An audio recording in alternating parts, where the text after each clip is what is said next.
लोग पूछते हैं कि करवा चौथ में ये जो है चंद्रमा की पूजा क्यों की जाती है। तो शिवपुराण में एक बहुत सुंदर आख्यान आता है। एक बार माता जी पार्वती मैया स्नान के लिए जा रही थी। वहाँ कोई भवन तो बना नहीं था, हिमालय पर सुंदर एक गुफा, और उसी में स्नान करना था गुफा के अंदर। मन में सोचा कोई न कोई आ जाएगा, कोई गेट तो लगा नहीं है तो कोई न कोई आ जाएगा। तो अकेले, जैसे बालक दो लोगों से उत्पन्न होता है, बिना पति के ही माता जी ने एक बालक तैयार कर दिया। ऐसे मल से रगड़ करके थोप थाप करके बढ़िया बालक, मुंह बड़ा सुंदर बनाया और बाकी शरीर थोप थाप तैयार कर दिया और एक लाठी दे दिया, बेटा यहीं बैठना और जो कोई अगर आ जाए तो अंदर मत आने देना। उस बालक ने कहा बिल्कुल नहीं आने देंगे। उसको बैठा दिया। माता जी स्वयं स्नान के लिए चली गई, स्नान करने लगी।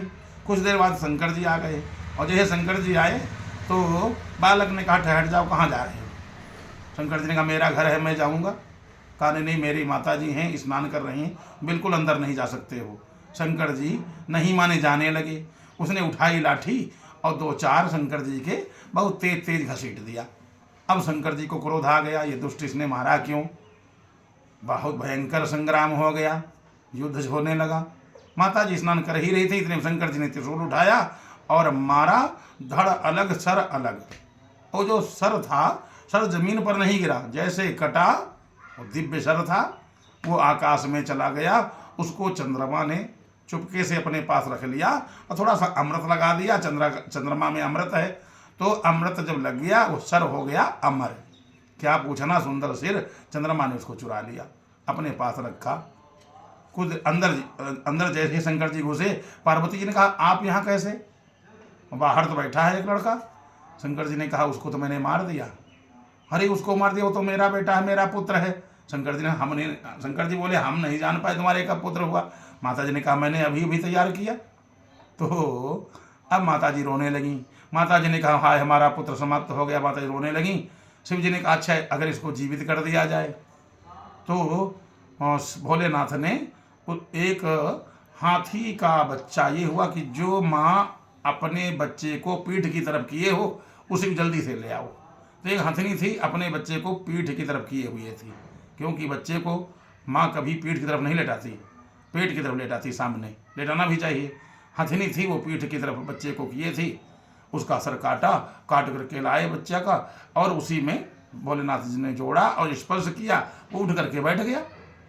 माँ ने देखा अरे इसके तो सूंड है, ये बालक तो बेकार है, ऐसे बालक को हम क्या करेंगी, इस बालक को कोई देखना भी नहीं पसंद करेगा। भगवान ने कहा इसका नाम सुमुख होगा, सुमुखश्चैकदंतश्च, सुमुखश्चैकदंतश्च। कपिलो गजकर्ण कहा, बढ़िया सुंदर कान और सूंड, ये जो है इसका लोग कहते, आप कह रहे हो कि अच्छा शरीर नहीं, इसका नाम ही सुमुख होगा और सभी विघ्नों को दूर करने वाला होगा। माँ ने कहा हमको अच्छा नहीं लगता, ये तो बेकार है एकदम। भगवान शिव ने कहा जो भी इसका दर्शन करेगा मैं आशीर्वाद दे रहा हूँ उसके सब विघ्न दूर हो जाएंगे।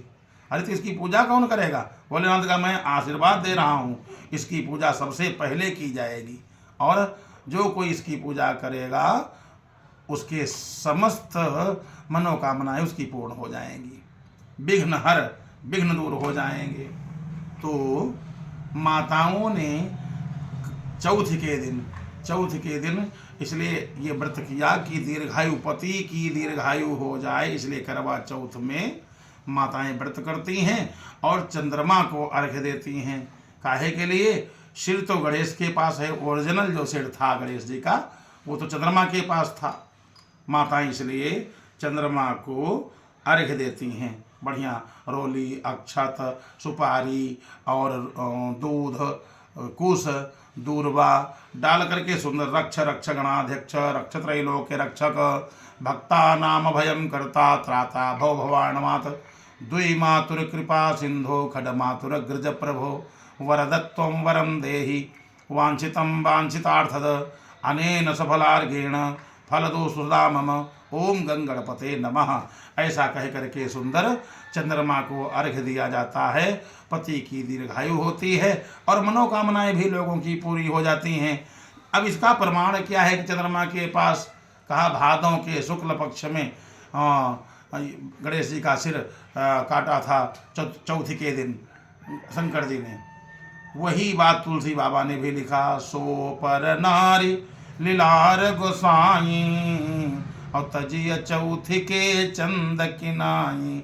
चौथी का चंद्रमा जो कोई देखता है, क्योंकि चौथी का चंद्रमा नहीं देखना चाहिए, कारण इसने चुरा लिया तो श्राप हो गया। जो तुम माता पार्वती ने कहा तूने मेरे पुत्र का सिर चुराया है, जाओ तुझको मैं श्राप दे रही हूँ।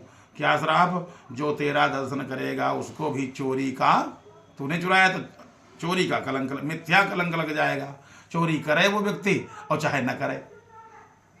श्रीमद् भागवत महापुराण में कथा आती है, भगवान कन्हैया ने कहीं भादों के शुक्ल पक्ष के चौथी का चंद्रमा देख लिया। भगवान कन्हैया को चोरी का मिथ्या कलंक लग गया, आरोप लग गया कि कृष्ण ने इसमंतक मणि प्रसेन को मार डाला और मणि छीन लिया। यह जो है मिथ्या कलंक लगा।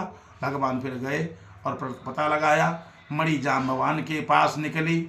जाम्बवान को भगवान ने परास्त किया। जाम्बवान ने अपनी पुत्री जाम्बवती का विवाह भी भगवान कन्हैया के साथ फिर कर दिया और मणि दे दिया। वो जो युद्ध हुआ वो शत्रुता को मित्रता में जाम्बवान ने बदल लिया।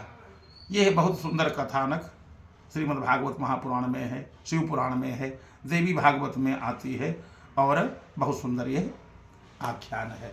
तभी से माताएं करवा चौथ का व्रत पति के दीर्घायु के लिए भगवान गणेश की पूजा करती हैं। जय जय श्री राधे।